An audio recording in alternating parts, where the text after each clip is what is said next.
நவ்யா, நவீன் இருவரும் ஒரே தாயின் வயிற்றில் பிறந்த பாசப் பிணைப்புகள். தன் தங்கை என்றால் நவீனுக்கு கொள்ளை பிரியம். காரணம், சிறு வயதிலிருந்தே நவ்யாவிற்கு நவீன் தான் எல்லாமே. அவள் பிறக்கும் போதும் சரி, நவீனுக்கு நினைவுகள் தெரிந்த நாளும் சரி, இரண்டும் ஒன்றாகத்தான் இருந்தது.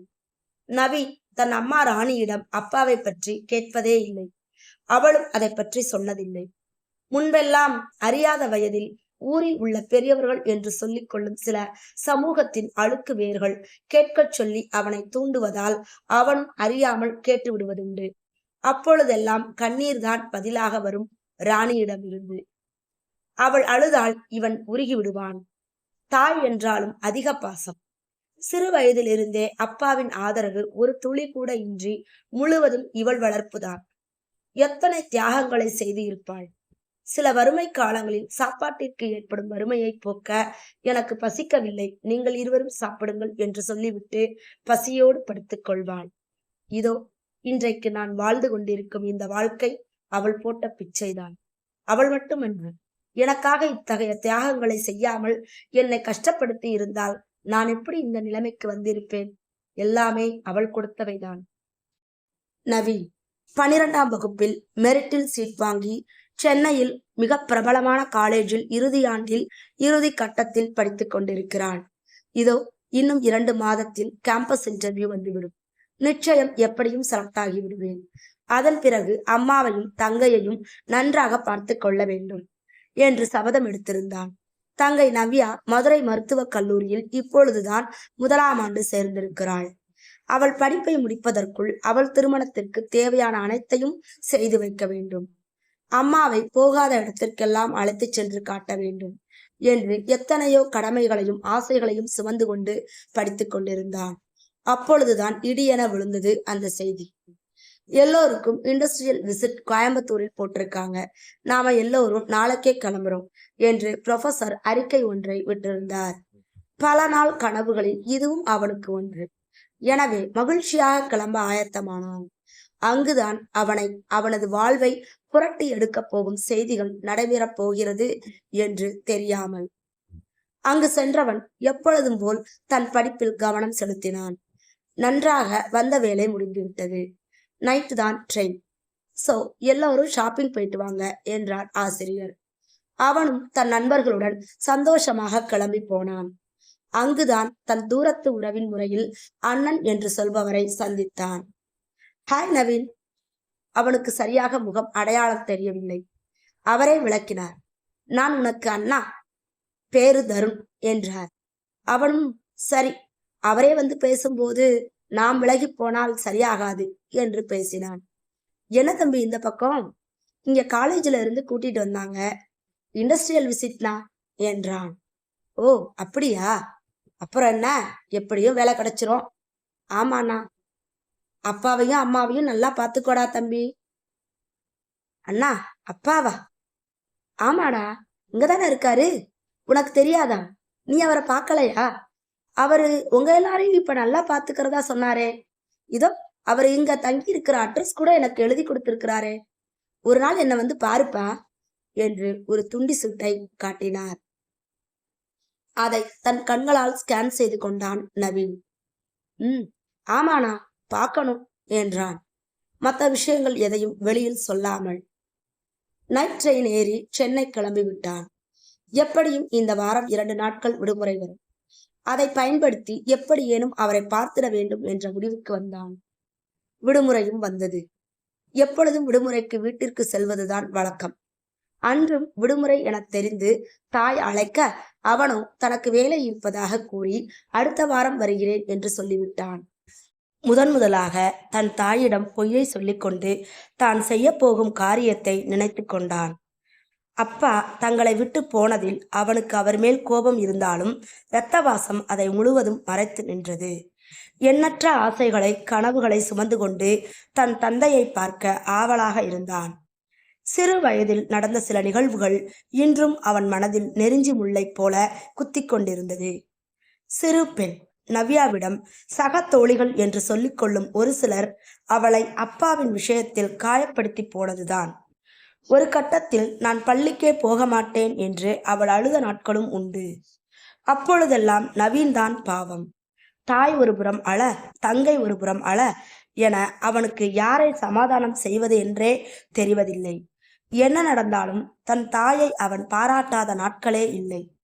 இந்த சமுதாயம் தந்தை ஒருவன் இல்லை என்பதற்காக அவளிடம் எப்படியெல்லாம் நடந்து கொள்ள முயற்சித்தது. மனதை குத்தி கிழிக்கும் வசை வார்த்தைகள். தள்ளாடும் சோகம் வரும்போதும் கூட தட்டு கொடுக்க யாருமின்றி தனியாக தைரியமாக இருந்து எங்களை வளர்த்தது. எத்தனை கஷ்டங்களுக்கு இடையில் எங்களை அவள் படிக்க வைத்தாள். இன்று வேண்டுமானால் நாங்கள் இப்படி இருக்கலாம். நாளை நானும் நவ்யாவும் நிச்சயம் நன்றாகத்தான் இருப்போம். அதற்கெல்லாம் சரியான பாதையை வகுத்தது அவள்தான். அவள் நினைத்திருந்தால் தன் அப்பாவைப் போலவே எங்களை விட்டு விட்டு சென்றிருக்கலாம். ஆனால் அவள் அப்படி செய்யவில்லை. எங்களுக்காக வாழ ஆரம்பித்தாள். தினம் நாளிதழில் எத்தனை செய்திகளை பார்க்கிறோம். தகாத உறவு, கள்ளக்காதல் என்று. அவர்களுக்கு மத்தியில் இவள் மட்டும் எப்படி தாளம்பூவாய் மலர்ந்தாள் என்றும் நினைத்துக் கொள்வான். அவனது முன்மாதிரியே அவனது தாய்தான். ஒரு குழந்தை சிறு வயதில் என்ன கற்றுக்கொள்கிறதோ அது மாதிரியான பழக்க வழக்கங்கள் தான் சாகும் வரைக்கும் இருக்கும். அப்படிப்பட்ட நல்ல குணநல விதைகளை தன்னுள் விதைத்ததற்காக தன் தாயிடம் அவன் நன்றி சொல்லாத நாட்களே இல்லை. என்னதான் நவ்யாவை அம்மாவும் நானும் நன்றாக பார்த்து கொண்டாலும் அவளுக்கு அப்பாவின் மேல் ஒருவித அன்பு இருந்தது. பொதுவாகவே பெண் குழந்தைகளுக்கு அப்பா என்றால் கொள்ளை பிரியம்தானே. அவள் மட்டும் அதற்கு விதிவிலக்கா என்ன?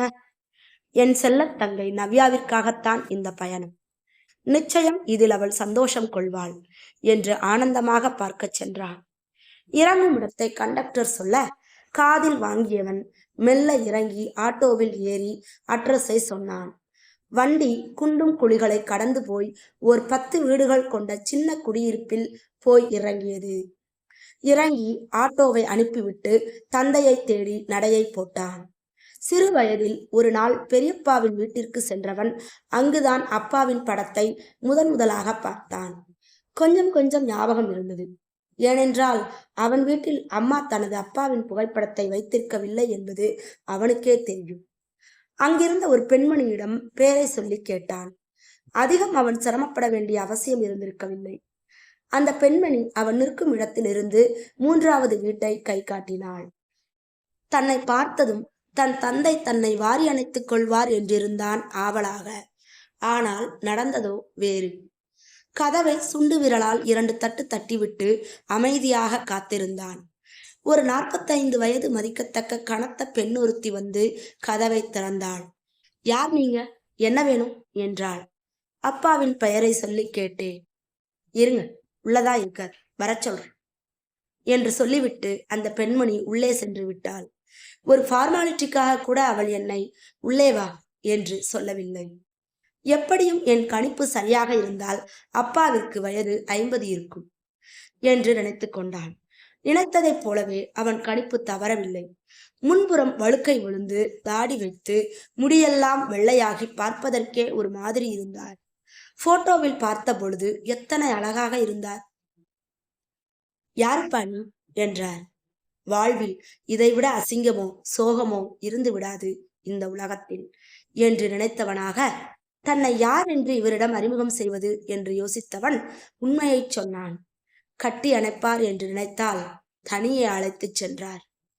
நீ எதுக்காக இங்க வந்த? பணம் வேணுமா என்றார். லேசாக அவர் சம்பாதிப்பவர் எனும் தலைக்கணம் குடிக்கொண்டிருப்பதை காண முடிந்தது. இல்லை என்றேன்.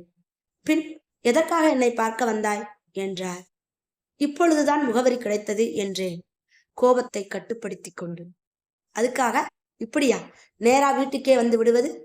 அவள் என்னை பத்தி என்ன நினைக்க மாட்டா என்று அந்த புதிய பெண்ணை கை காட்டினார்.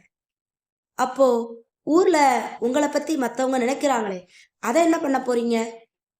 அதை பத்தி எல்லாம் எனக்கு கவலையெல்லாம் கிடையாது. எனக்கு நான் சந்தோஷப்படுற மாதிரி வாழணும், அவ்வளவுதான் என்றான். 60 வயதில் ஒரு ஆண் பேசும் பேச்சா இது? தன் குடும்பத்தை பற்றி, மனைவி குழந்தைகளை பற்றி கவலைப்படாத ஒரு மனிதரையா நான் தேடி வந்தேன் என்று தன்னையே நொந்து கொண்டான். சரி, உனக்கு என்ன வேணும்? எதுக்காக தருண் அண்ணா கிட்ட நீங்க எங்களை பாத்துக்கிறதா பொய் சொன்னீங்க? அன்னைக்கு சூழ்நிலை அப்படி, அதான் பொய் சொல்ல வேண்டியதா போச்சு. பொய் சொல்றது தப்பில்லையாப்பா? உன்னையும் அவ அப்படியே வளர்த்து வச்சிருக்காடா என்றார் சலிப்புடன். என்ன வளர்த்தவங்க சரியாத்தான் வளர்த்திருக்காங்க. உங்களை வளர்த்தவங்க தான் சரியா வளர்த்திருந்தா நம்ம குடும்பம் இப்படி பிரிஞ்சு போயிருக்காது. நவ்யாவும் அப்பா பாசத்திற்காக ஏங்கி தவிச்சிருக்க மாட்டா என்றேன் கோபத்துடன். என் கண்ணம் பதம் பார்க்கப்பட்டது. அதுதான் அதற்கான பதில் என்பதை புரிந்து கொண்டேன். அப்பொழுதும் நான் விடவில்லை. சரி, நீங்க அந்த பெண்ணை திருமணம் செய்து கொண்டீர்களா என்றேன். இல்லை என்றார். பின்ன திருமணம் செய்யாமல் சேர்ந்து வாழ்கிறீர்களா என்றேன். பிடித்திருந்தது, வாழ்கிறேன் என்றார் அலட்சியமாக. அப்படின்னா அம்மா? அவ லைஃபை விட்டு போய் ரொம்ப நாள் ஆச்சுடா.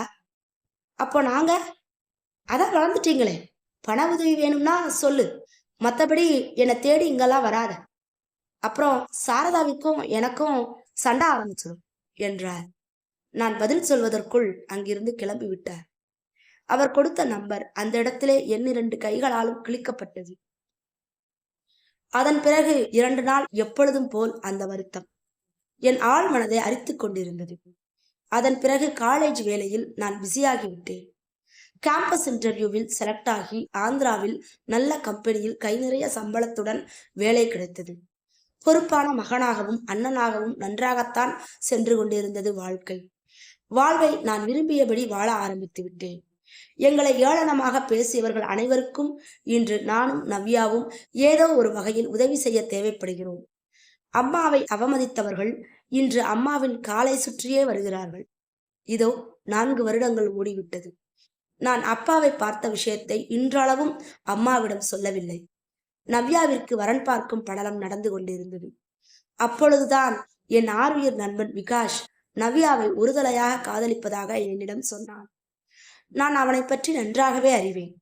கல்லூரி வாழ்வில் எனக்கு கிடைத்த மிகப்பெரிய பொக்கிஷம் அவன். அவன் வீட்டிலும் எதிர்ப்பில்லை. அம்மாவும் குடும்பத்துடன் வந்து பெண் கேட்கவும் சரி என்று தலையசைத்தார். அடுத்த மாதம் இதே நாள் நவ்யாவிற்கு திருமணம். அதற்குள் அனைத்தையும் நன்றாக செய்துவிட வேண்டும் என்று பம்பரமாக சுழன்று கொண்டிருந்தான் நவீன். விகாஷ் எவ்வளவு மறுத்தும் நவீன் விடவில்லை.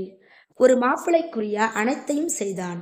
ஒரு தந்தையின் இடத்தில் இருப்பவர் என்ன செய்வாரோ அவை அனைத்தையும் நவீன் தன் தங்கைக்கு செய்து கொண்டிருந்தான். என்கேஜ்மெண்ட் முடிந்து இரவு பார்ட்டி நடைபெற்று கொண்டிருந்தது. பார்ட்டியில் உள்ள அனைவரையும் தானே கவனித்துக் கொண்டிருந்தான். அண்ணா, யாரோ அழைக்க திரும்பினான். அண்ணா, உங்களை பார்க்க யாரோ ஒரு முதியவர் வந்திருக்கிறார். என்ன பார்க்கவா? ஆமா அண்ணா, அப்படித்தான் சொன்னார். எனக்கு அப்படி யாரையும் தெரியாதே என்ற யோசனையில் சென்று பார்த்தான். அப்பா என்ற பெயரில் இருக்கும் அந்த பொறுப்பற்ற மனிதர் நின்று கொண்டிருந்தார். கோபம் வந்தாலும் அதை வெளிக்காட்ட மனம் வரவில்லை. ஏனென்றால் அவரது உடல் தோற்றம் அப்படி இருந்தது. அது மட்டுமின்றி இன்னா செய்தாரை அவர் நாண நன்னயம் செய்து விட வேண்டுமல்லவா? வாங்க, எப்படி இருக்கீங்க? இன்றைக்குதான் கவனித்தார் அந்த மனிதர். அவன் தன்னை அப்பா என்று உச்சரிக்கவே அசிங்கப்படுகிறான் என்று. இருக்கேன்பா. சரி, இப்ப எதுக்காக இங்க வந்திருக்கீங்க? நவ்யாவின் மாமியார் வீட்டிற்கு உங்களை பத்தி எதுவும் தெரியாது. விகாஸுக்கு மட்டும்தான் தெரியும். இப்போ அவங்க வீட்டுக்கு தெரிஞ்சா பிரச்சனை ஆகும் என்றான். நான் சொல்லுங்க. நான் உங்க கூட கொஞ்ச நாள் இருக்கணும்னு ஆசைப்படுறேன் என்று தயங்கி தயங்கி சொன்னார். நவீன் எதுவும் பேசவில்லை. எனக்கு இப்போ சர்க்கரை சத்தும் உப்பு சத்தும் ஏறி போச்சுப்பா. ஒரு முறை ஹார்ட் அட்டாக் வேற வந்திருக்கு. எப்போ வேணும்னாலும் எது வேணாலும் ஆகலாம். அதுக்குள்ள என் குடும்பத்து கூட வாழணும்னு ஆசைப்படுறேன் என்றார் வெட்கமே இன்றி. அன்று இதே நாக்குதானே சம்பாதிக்கிறேன் என்ற ஆணவத்தில் பேசியது.